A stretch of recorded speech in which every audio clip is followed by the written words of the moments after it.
Hello, everyone. I am Kevin Scott, Blue Card Operations Manager, member of the Diversity, Equity, and Inclusion Leadership Council.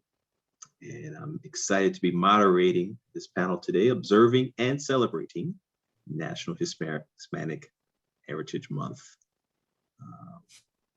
Just want to make sure that we're all good here, depending on who's on. So just a quick housekeeping. We are recording this session and it will be posted on the DE&I SharePoint site. And also be sure to obtain your 50 MVP points for participating today. We have an hour together, but my goal for us is to have the best experience yet. And we'll leave here with some good insights, some good information, and some inspiration. So for those of us who are participating right now, I'm going to need your help. And I'm going to need some questions from all of you that are participating. And so we'll make time for you throughout this panel discussion, and as well as at the end. So if you're able to see your Zoom, there is a chat function as well as a Q&A function. When it is time for us to have questions, we'll go to the Q&A function. But for now, if you have access to the chat, I would like to test your wits a little bit. And so this is for my audience members. If applicable, in the spirit of Hispanic Heritage Month, what Hispanic ancestry do you represent? So where does your family originally come from? Is it Honduras, Chile, El Salvador, Costa Rica, Puerto Rico, Mexico, South America, the Caribbean? Okay, see some Puerto Rico, see Mexico. All right, awesome. Mexico, awesome, awesome. Good stuff. Puerto Rico, thank you, Patsy. All right. Caleb's side from Mexico, awesome. Good stuff, good stuff. So I think we are rocking and rolling. So thank you for that information. Mexico and Spain, good stuff. So my first panelist is Monica Villalobos. She is the president and CEO of the Arizona Hispanic Chamber of Commerce and also the operator of the Phoenix Minority Business Development Center, Native American Business and Economic Center, and Ascend Phoenix. Next is my next panelist is Brianna Barrios. And Brianna is the Crisis Services and Disaster Response Coordinator for Health Choice Arizona. She oversees crisis services, emergency preparedness for the region, and has extensive training in crisis intervention, trauma, informed care, childhood attachment and trauma, victim advocacy, and critical incident stress management and debriefing. So please welcome our two panelists by putting some exclamation points in the comments section to signify a big round of applause, since we can't hear you right now. So give me some explanation points in there. All right, thank you, everyone. Thank you. All right, so before we get really started into our conversation, I'd like to know what does Hispanic Heritage Month mean to both of you? And did you do anything specific during the month to honor or celebrate your heritage? And I'll start with you, Brianna. Thank you so much. So Hispanic Heritage Month for me really has two meanings. First, for me, it's a reminder to honor my family, honor my heritage, honor my culture, and to connect with my family and make sure that I'm doing that on a regular basis, because sometimes I can let the craziness of life get in the way of that. I also think it has a different meaning for the community. So for the community, I think it's a time to learn, a time to get to know others who are Hispanic in your life, or who are Latinx, or however they identify. And ultimately just a time to acknowledge our heritage. Instead of a normal celebration, I actually picked up Spanish this year, so I'm relearning. English is my first language, And my parents, when I was younger, decided not to have me learn Spanish at a young age, out of fear that it may interfere with my education and learning and whatnot. So I respected that decision. We've talked about it since, and I think they may have done it a little differently looking back. So I ended up learning Spanish in college. Didn't use it enough out of fear of not sounding Mexican enough, or not being fluent in it. And so I lost it. And so now I am relearning. And I saw a Duolingo comment, Duolingo for sure. And then you mentioned, of course, since I asked, our audience, so where does, your family originate from? Yeah, so my Nana, my grandma, came from Sonora, Mexico, 1964. And she was working here in Arizona, actually, for a few years before she had her first son, my oldest uncle, on my dad's side.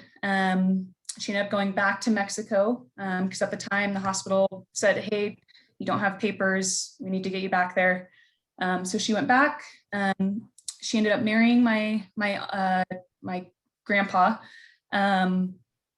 came to Arizona and has been here since. She now has her citizenship. And so I am a third generation family member.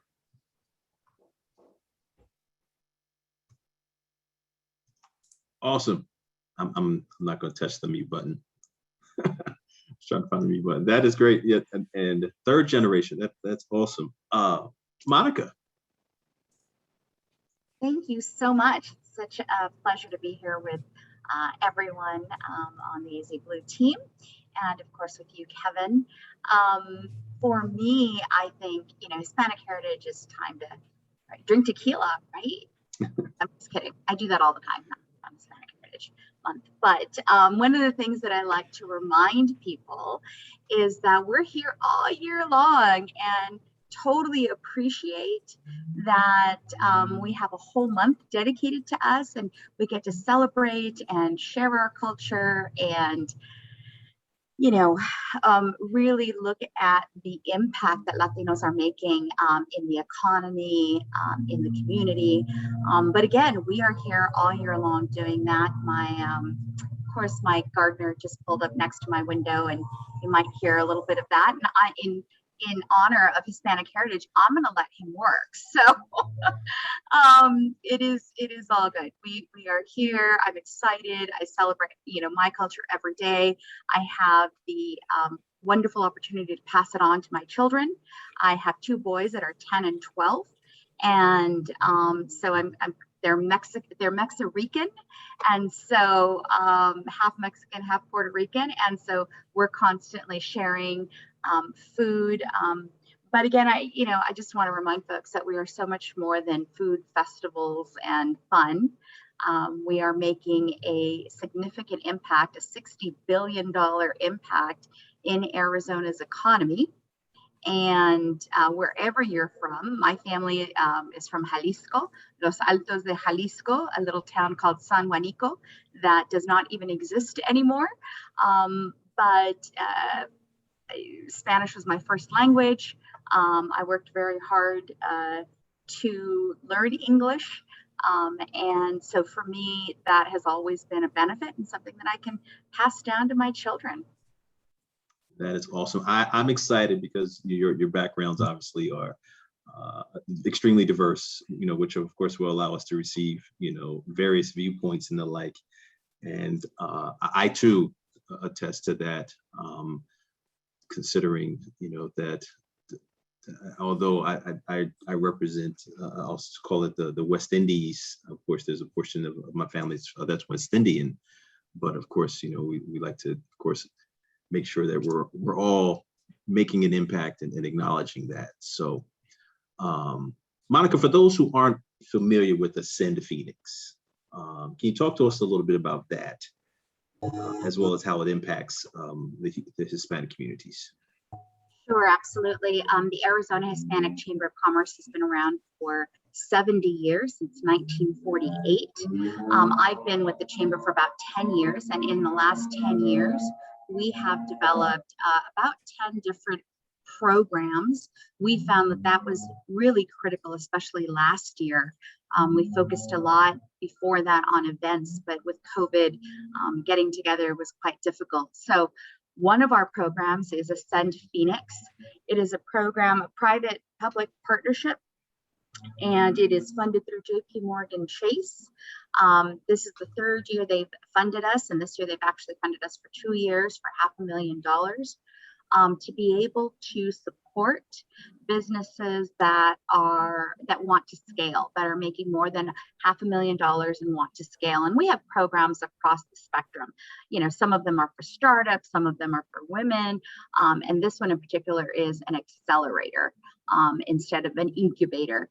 And so Ascend Phoenix is really about providing the technical assistance that we can. And one of the things that we do, because this is a partnership between JP Morgan Chase and the University of Washington, each city that has an Ascend program partners with local educational institutions. And so initially when the program started, it was you would partner with one university and that would be your partner for the rest of the program.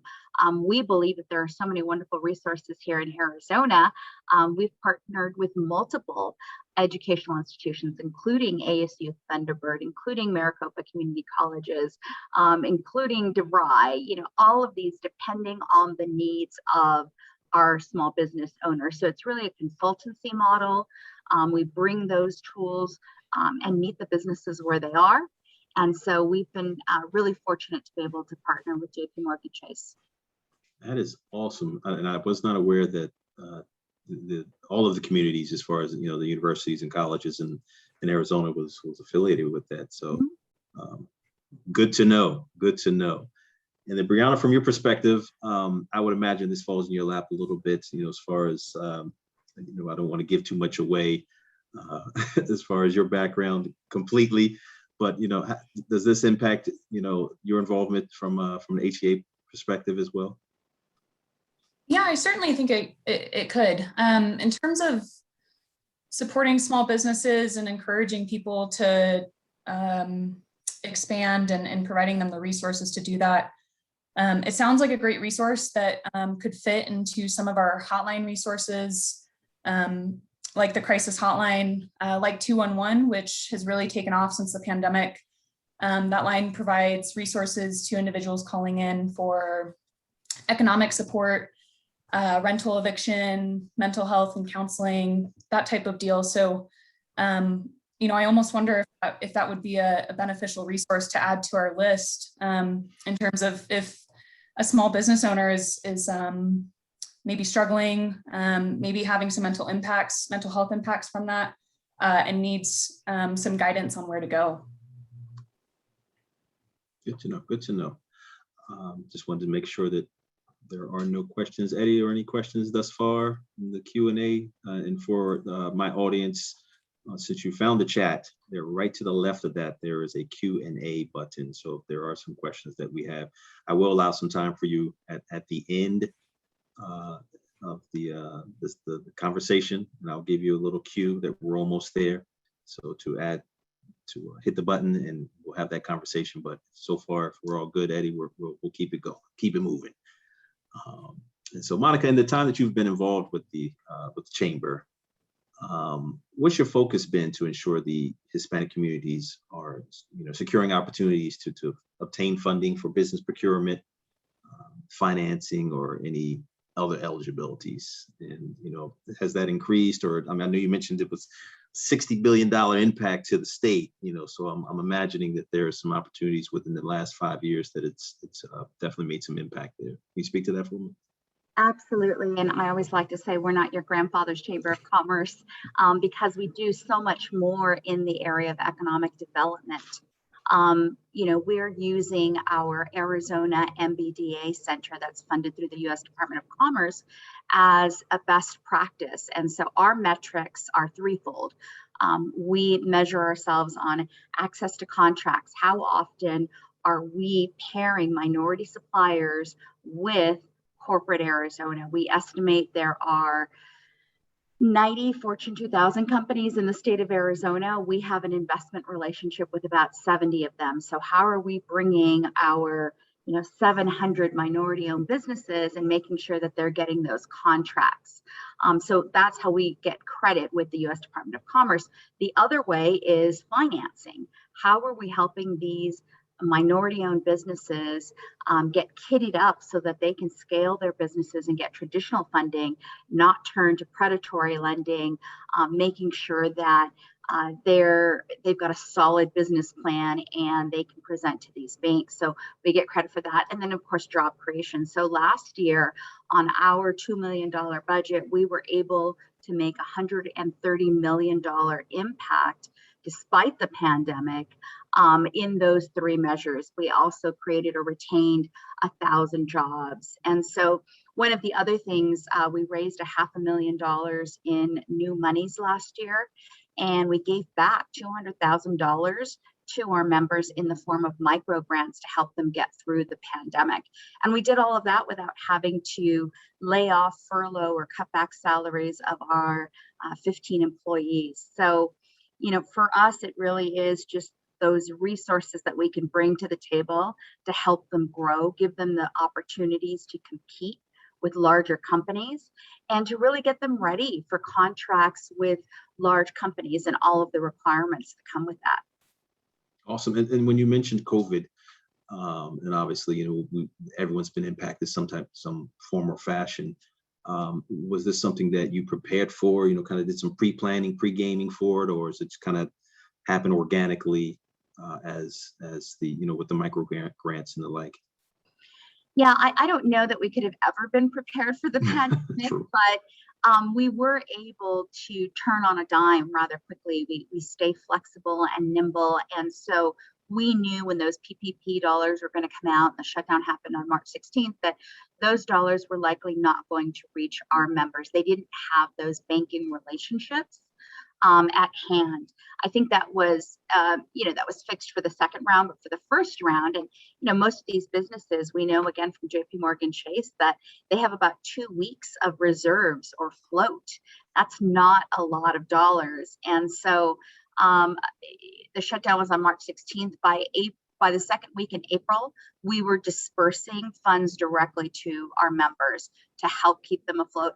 And we were providing technical assistance to help with their pivot strategy. So if you were a restaurant and you were closing down, usually they have a side hustle, or what I call a chambaladito, for side hustle in Spanish. And so the catering company now became the primary business, or the private label product became the primary business. And so we helped with a lot of that. So again, I don't know that you could ever be prepared, but one thing I knew was that if we weren't going to be able to provide services, then what have we been doing for 70 years, right? Absolutely. If we want to help our business get through that pandemic. Absolutely. Before I go to Brianna, still staying on that, what have been some of the learning lessons? I guess, we don't want to, God forbid that we continue this on, into the middle of 22, but what have you done pretty much to prepare for, the next phase, if there is one? Sure. One of the big things that we rolled out this morning with Blue Cross Blue Shield, some of you may have heard of the Cultivate product that you all just launched in partnership with our organization. And we knew back in 2019 that 40% of minority-owned businesses were saying, hey, health insurance is cost prohibitive for us. It's really hard to provide that for our employees. And your team, Mike Kroger, and everyone over there, there must have been like 15 people working on this. So they all got together and we said, I always tell companies too, we don't just celebrate Hispanic heritage. Don't just put sombreros on a border in a print ad. Like, that's not true, honoring and celebrating of the culture. We want product development, and that's exactly what Blue Cross Blue Shield did. And so we launched that this morning. We're so excited that small businesses are now going to have that, and that's in preparation if anything like this hits again, we had the pandemic, a lot of people didn't have health insurance. And so now you all have helped us solve for that problem. And that's one of the ways that we're preparing, God forbid, should, something like this happen again. Absolutely. I think you might have already answered one of my questions I had further down the line, but we'll get creative with that. So Brianna, I guess, as I mentioned earlier, I didn't want to give too much away, but you have degrees in psychology, sociology, as well as a master's in psychological sciences, which I'm sure has prepared you for the role that you have now. So how has that education prepared you to support some of the challenges within the Hispanic communities? And can you share a positive moment with us? Yeah, I think the easiest one to say is that it taught me about mental health and psychological disorders and diagnoses and whatnot. But through the years of education, it really taught me about the different family systems, the values of different cultures and how that can look differently when someone's seeking mental health care, and why it's so important that a person is connected with a therapist or a counselor that understands their cultural background, and even that speaks their language if they speak something other than English. One of the best opportunities I had during college was actually my freshman year. I was put into a first-year seminar course. I had no idea what it was. It was called The Great Immigration Debate, largely discussion focused. But at the end of the semester, we actually had the opportunity to go and volunteer with an organization called No More Deaths, or No Más Muertes, where we actually provided humanitarian aid and support to individuals crossing the border. And that was one of those moments that just opened my eyes to a lot of the challenges that Hispanic communities face, a lot of the issues that we still have to address. We've certainly made progress, but there's always more room to grow. So ultimately, I would say it's that course, and it actually led me to volunteer at the group a few more years. I had the opportunity to meet migrant farm workers who are working a lot of the jobs that many Americans don't want to work. Very strong people. So I think that was the most impactful experience I had through my education, because it was hands-on. I got to speak to individuals firsthand and really see what they were going through. That's amazing. Just to have a title, something that says, no more deaths, to just kind of just describes just the whole scenario of that. And you mentioned as far as the family systems and having a background as far as therapy and things like that. Obviously, being a member of the African American community, I would imagine the same is applicable for the Hispanic culture as well. Can you speak to a little bit of how you encourage the communities to seek out therapy when it's not necessarily, I should say, once upon a time it used to be coined as something bad, that you're crazy, or local, I guess in this case. But what has been the new stance to embracing therapy? Yeah, it can be really hard to take that first step for anyone. Through the pandemic, we've really been encouraging the community and healthcare workers and staff and first responders and frontline workers to reach out to resources. And I don't think it has to be therapy to start. So one of my jobs is to oversee the Northern Arizona crisis system, and there's a crisis system in every region of the state. And so part of that is educating the community on how to access the hotline, what to do when you're experiencing a crisis and that sort of thing. The crisis hotline is available to anyone and everyone, regardless of insurance. So some of our services are focused on the Medicaid, Medicare population, but the crisis system is available to anyone regardless. So that is one of the things that I always encourage people to do is reach out to the crisis hotline. You don't have to be experiencing a behavioral health crisis to reach out. Maybe it's that you've had a really long day and you need someone to talk to.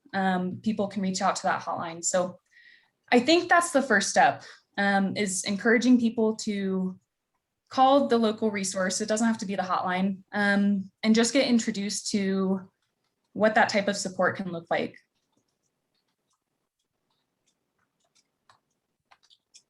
I'll put you on the spot. Do you have that number available? I do. It is 1877. I'm sorry. 1877 Mm-hmm. 756 4090. And so that's for the Northern Arizona communities. That covers 6 counties, but there's also a hotline available for the central region and the southern region as well. I'd be more than happy to post that in the chat at some point in case anyone is from around the state looking for that resource. Perfect. Perfect. I just think those things are exclusively important because you know, I'm putting myself on the spot now. I'm not familiar with the specific month, but you know, mental health awareness is crucial, and I know a lot of people do, you know, participate in that more so than what we used to do in the past. So, looking forward to that. So I'm kind of going to circle back, Monica. I know we discussed it just a little bit from the financial aspect, and then of course, Brianna, I'll have you touch in as well. So Arizona is the 4th largest Hispanic statewide population in the nation. I'm not sure if even our audience was aware of that. You know, as I mentioned, you know, we did talk about how it was gravely impacted by COVID, and you know, I celebrate and congratulate you for all the things that, you know, you've done in the communities. So from an employment, earnings, and economic security, you know, what are some of the things that you believe that the chamber can do moving forward? Like I said, I know we touched on this a little bit, but just to mitigate this, you know, for new businesses and the like. Sure, absolutely. And you know, just to touch on what Brianna was saying, I mean, the work the work that that Muertos did, and the controversy and litigation of, you know, criminalizing people for helping others is just the audacity. It boils my blood every single time I think about it. If you don't know what I'm talking about, I'll let Brianna kind of give you some of those details. But you know, those organizations are going to be critical because we're talking about people who come here to contribute, right? They have lost everything, and they have given up a lot and sacrificed. So they're not going to mess it up here. These aren't people that are coming here to commit crimes.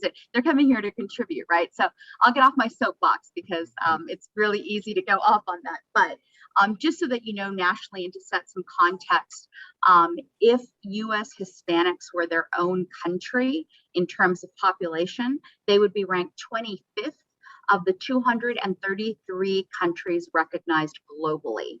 In addition to that, U.S. Hispanics would also be, or are currently, they're the 8th largest economy in the world. So when we talk about contributions and input in not only in Arizona but across the country, this is significant, right? This isn't just something that's like, oh, you know, we're contributing to, you know, cutting landscaping gardens and cleaning offices. I mean, this is, you know, 40% of businesses in the US, of small businesses, are started by immigrants. And so it's really important to understand those numbers as we talk about what can we do in the future. I tell people now, you know, Hispanics are 30% of the state, 40% of Phoenix Metro, and more than 50% of K through 12. The future is Hispanic. And if you're doing business in the state of Arizona, you are a Hispanic business, whether you know it or not.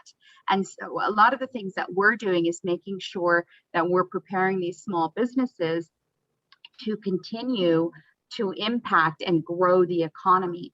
Right now, there's a perfect storm brewing. We know that minority-owned businesses make about $150,000 in average annual revenue compared to non-minority-owned businesses that make $500,000 in average annual revenue.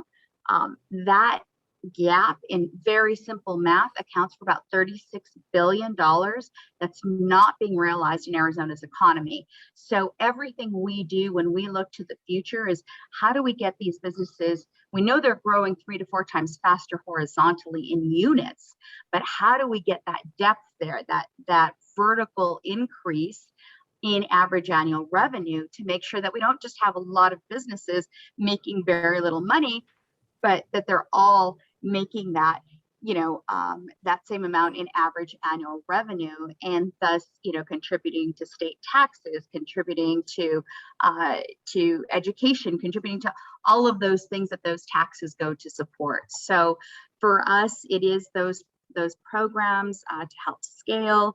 It's finding resources. I'll give you a good example. The City of Phoenix has a wonderful workforce program where they will, if a small business needs an employee or employees, they will pay for those employees for a certain amount of time to get you started. Those kinds of resources that not only grow your top line, but decrease your bottom line. Personnel is the largest expenditure usually for small businesses. So bringing those resources, connecting those resources that people just don't know about, right? These small businesses are busy conducting their business. So for us, it's, reminding them, calling them, being here, whatever their issue is, whatever their challenge is, we're there to help them meet it.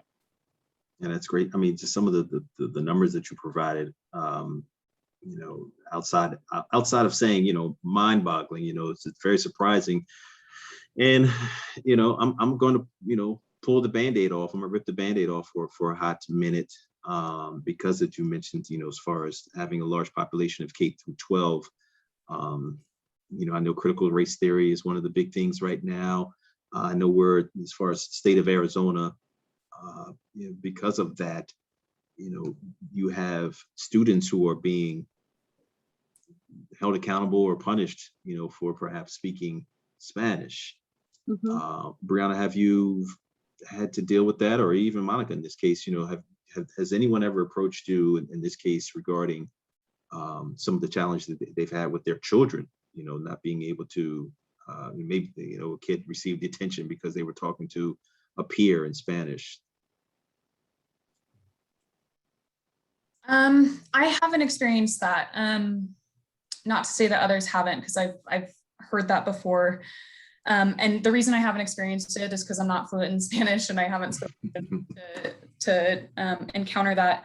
Although I will say, along similar lines, it goes back to me feeling embarrassed to speak Spanish when I'm just learning, because I feel like I'm not going to sound fluent enough. I'm not going to sound Mexican enough. So I think it's certainly a challenge for people, although I haven't experienced it myself. Okay. Yeah, I mean, I will add, from a succession planning standpoint, one of the things that we find between the generations is that we know in the state of Arizona, about 56% of minority businesses are family owned. And so we would go in and we would talk to the parents and say, why did you start this business? And they'd say, oh, it's for my children. This is their legacy. This is what we're going to leave them. This is how they're going to support us for the rest of our lives. And then we'd go talk to the kids, and the kids were like, I want nothing to do with that business. They have other plans. And so it's really important to understand that our experiences are different. And I would urge Brianna, don't be embarrassed. We all have different experiences. And the effort is what counts. And the fact that you want to do that, I'll start with you. So I'm, fluent. I read, write, speak Spanish. It was my first language. And recently I have two boys, they're 10 and 12. And my oldest said to me, Mom, when I play soccer, I'm really intimidated by those teams that are Mexican and they speak Spanish. They're the really good ones. And it dawned on me, and I looked at him and I'm like, dude, you're Mexican, right? You speak Spanish.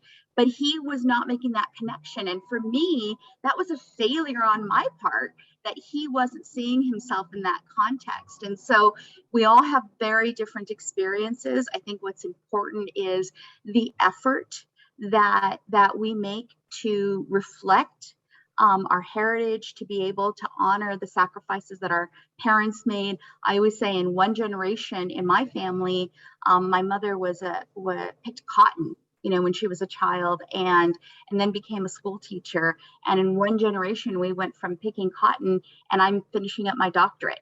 And that's why things like education are so important. And I tell my boys, I'm like, listen, education is not an opportunity. It's a non-negotiable expectation. This is what we do. And until we start to think that way, we're going to be in a lot of trouble. And just going back to the business community, people often ask us, you're so different from other chambers. Why are you so focused on K through 12? And my answer is the same. That's our succession planning. Like if that's our future workforce, our future business owners. If we're not investing in them today, we're going to be in really big trouble because we're not going to have a skilled workforce to pull from and to be able to contribute to the economy. So it is in our best interest to treat our children well in K through 12. Currently, just so that you know, we are the only state in the country that continues to have an English only rule in public instruction. So children are actively discouraged and told not to speak Spanish in schools. And we are the only state in the country that still has that law on the books. So politics can be kind of wonky. I won't get on my soapbox again, but I think it's important to understand that we have a lot of work to do. This is a perfect segue. So thank you for saying that, Monica. So from a diversity, equity, and inclusion perspective, what do you feel can be done to increase the Hispanic, Latina, Latinx presence when it comes to positions of influence and positions of leadership? Go ahead, Brianna, I'll let you go first. By the way, Monica, I love your soapboxes. And I no más muertes. So I think to have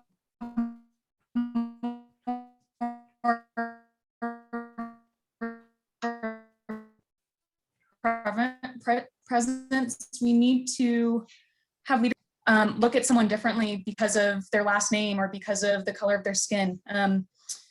I think we need leadership who are going to seek out people of different backgrounds, who have different lived experiences, who speak different languages, all along those lines. I also think we need to get people more training. I know there's hesitancy among Hispanics in the workforce and fear that they may not be able to go to a leadership role, which just isn't the case. And so I think providing training and mentorship to those individuals to be able to promote up or get a leadership role in the community is really important. And to anyone who's wanting to go for that position, I would say go for it. If it doesn't work out, it's a learning experience, right? Awesome, thank you. Monica? Yeah, so I get these calls almost on a weekly basis from companies that say, hey, we've got these great positions available, entry-level positions. We want 25 bilingual employees, you know, to answer the phones or to be tellers at a bank or super entry level. And it is such a pet peeve for me because those same companies never call me when they need a VP or when they're doing a board search or when they're doing, a president and CEO search. I'm like, why didn't you call me then, right? And so I'm constantly beating that drum of, we have to be not just in the classrooms, we have to be in boardrooms, operating rooms, all of those rooms where decisions are being made. And frankly, if we're not invited to the table, we're going to start making our own table, right? Amen. And I like that. Being at the table, a lot of people say, oh, at least we're at the table, and that's making progress. And my response is always, look, if you're sitting at the table and you're bound and gagged, doesn't do us any good, right? So let's set our own table. Let's make sure that we're inclusive.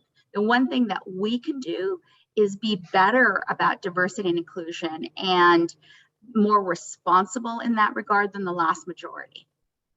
Awesome, awesome. I'm banging the drum too. All right, I have one more question before we turn it over to the audience. I see some there are in the box.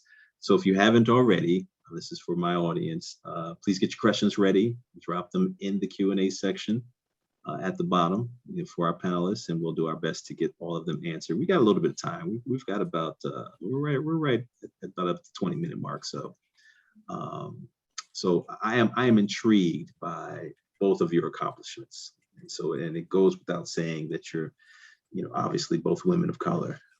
So what's your journey been like as a Hispanic woman during your career progression? I'm sure there's been some ups and downs and things like that, so we're not going to make this a sad song or anything like that, but I would definitely love to hear some of those things and figure out what kind of advice you could provide to anyone participating in the audience or viewing this later. We're recording this, and and how you what you did and how you did to overcome that.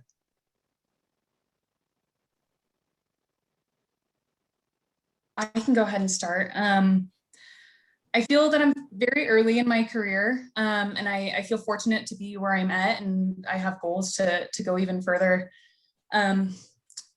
In my experience, I feel as though I straddle both worlds, being half Mexican, half white, trying to figure out where I fit, when I'm supposed to use each heritage and culture. And I think that plays into the workforce too. I look white to most people, but if they saw my last name, they'd see it's Mexican. So those are just a couple examples of where I sometimes struggle figuring out where I fit. I've certainly applied to jobs in the past and I won't ever know and haven't gotten them. And I won't ever know if that's because they saw my name on the resume or if I look different or anything like that. But I continue to move forward. As Monica was saying, I think education is key. Continue to educate yourself, not just about your culture, but other cultures as well and other ethnicities and races. And to keep moving forward. I think that's really important. In terms of what I would leave people with, I wouldn't say embrace all of your heritages. Don't feel like you just have to stick to one to be able to fit into your society or your community. Be kind to others and learn about others. And as my parents would say, be a good human. I think that's something to live by. So. Thank you. Thank you. I love that, Brianna. Just be a good human. There's a wonderful Robert Langdon does All I Ever Needed to Know I Learned in Kindergarten. And I feel like it's sort of like, just be nice to people, say thank you, really basic things that if everybody still did, we'd be a much better place. Yeah, there have been a lot of, I'm at the opposite end. I think I've had a 25-year career and it is still an uphill struggle for sure. I know that the generation before me really did a lot to help the social movement of Latinos in the United States. I feel like my generation is really about economic empowerment and building wealth and legacy. And the next generation will ultimately gain that political power and strengthen our voice in the US and in Arizona. But, the struggle is real. It happens. And it's, if I had a dollar for every time someone said, well, you don't look Mexican or you don't look Hispanic, I'd be a really wealthy woman. And I used to get really frustrated by it, and I would give a really snide response like, my whiteness is a reflection of the raping and pillaging of my people. Thank you for that reminder. And people would be like, oh my God, she just said that, right? And so I've mellowed a little bit in my old age, and now I use it as an opportunity to really educate people and say, did you know that Hispanics can be Native American, Hispanics can be Black, Hispanics can be white, Hispanics can be Asian. Like, that's the beauty of Hispanics, to celebrate all of our shapes and shades and all of that we are able to do. That's a leverage, that's an advantage, and we need to celebrate that diversity rather than be forced to hide it or make it less than. And so, I think that creating spaces where we can help lift up people, and, we have a responsibility, particularly as leaders in our community, to reach back and say, hey, listen, let's keep this going. Let's move up some more folks, and pole vault them to the front, and then pole vault some more to the front, and, kind of keep people going. And that's, I think, where I really take a lot of satisfaction in being able to lift up that talent in our community. Awesome. Yeah, I have a motto, lift as I climb. So I think that's very poignant that you mentioned that, relative to all of this. So, right. Well, we are going to go to some of the audience questions, and I will field the first one. It says, what do you feel the top issues impacting the Hispanic community are? In the business community right now, we know that 1/3 of Latino-owned businesses in the U.S. have closed as a result of COVID. 1/3, that's a lot of businesses. But what people aren't sort of keeping track of is the replenishment rate. These businesses grow faster. And what you'll see is that even if they've closed down one business, as I mentioned earlier, they've got another side business, a chambaladito, right, that they're able to kind of lift up and use as their primary business. So those side hustles matter. They're the fastest growing business segment in the US right now is Latinas starting businesses. So I think it's about those resources. It's about finding ways for the community. I think generally the issues are the same, right? Healthcare, education, immigration. This is a common theme across the country, and we certainly hear a lot of that from business owners as well. That's why that healthcare plan that we launched this morning, Cultivate, was so important to our business owners, right? Education, we're constantly lobbying. Our education system in Arizona is ranked 47th in the country in terms of educational achievement. We're near the bottom. And, that's a huge gap for us because we will lose another generation before we lose it.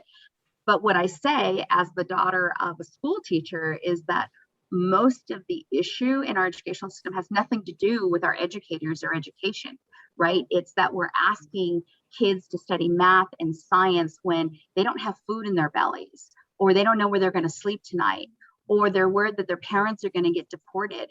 When I lived in California, I grew up in LA, we had an earthquake plan in my family. So if you were separated from family, and there was an earthquake, we all knew where we were going to meet, right?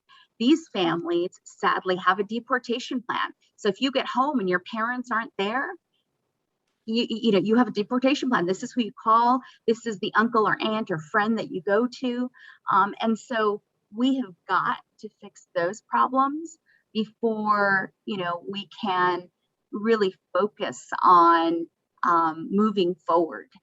So I think those three are the ones that in my mind, as I work with the community and I work with business owners, are always top of the list. Brianna, do you have anything to add? So I would say two of the same, immigration and access to healthcare, both physical and mental. In terms of immigration, we need to make sure that we have a better system for people being able to seek asylum, seek residency, seek citizenship in our country, and we need to be able to support those communities. And in terms of healthcare, I think it also relates to immigration in the sense that we have a large undocumented population. And do we truly know if they have adequate access to healthcare? Chances are that they're scared that they'll be deported or get in trouble if they're going to reach out to get healthcare. And so I think that's an area that we need to address as a society, both giving people access to become a citizen here that doesn't take years to happen, and also making sure that healthcare resources are available to them and are easily accessible for them as well. Okay. I have a question here from Emma, and she asks, as two women who have made great impacts in your community, what sort of advice do you have for someone who feels there's much to do? I guess this is kind of like, as you mentioned, Monica, the struggle is real when choosing an area to lend support to those around them. Great question. Yeah, that is a great question. I would say jump in. There's no training for this. A lot of it is baptism by fire. You know, you jump in and you figure out where you can make the biggest impact. The one thing I will say is do something that you're passionate about. Do something that you can put yourself into in contributing. And I always use myself as an example. Like, I could never work with a children's organization because I would take them all home with me, right? Like, I don't have that capacity. There are people that can do that far better than I can. I'm a data geek by training, and I love my numbers. And if those numbers help me with businesses, then that's a better place for me, right? But find your passion. There are plenty of organizations out there. There's plenty of work to do. It's about where are you going to be the best fit to serve, and look at it that way. Where can I be of service to an organization? I would say first, you can have an impact. So as Monica said, go for it. At the same time, I would say you're one person. So do what you're passionate about, and don't do so much that you're going to wear yourself down to the point where you don't do any of it. I've changed courses several times. I used to be in direct client care, providing 24/7 crisis response and victim advocacy to victims of crime and crisis. I absolutely loved it, but after 3 years of on-call and responding to the hospital and responding to tragic events, I had to acknowledge the fact that I needed a break from it. And that's when I went into admin, systems level work. So pick what you're passionate about. Don't wear yourself down to the point where you're not doing any of it, and know that it's okay to jump efforts. You don't have to stay with one of those areas that you're passionate about for forever. Know your worth, own your truth, pursue your passion. Here's one from Jermaine Barkley.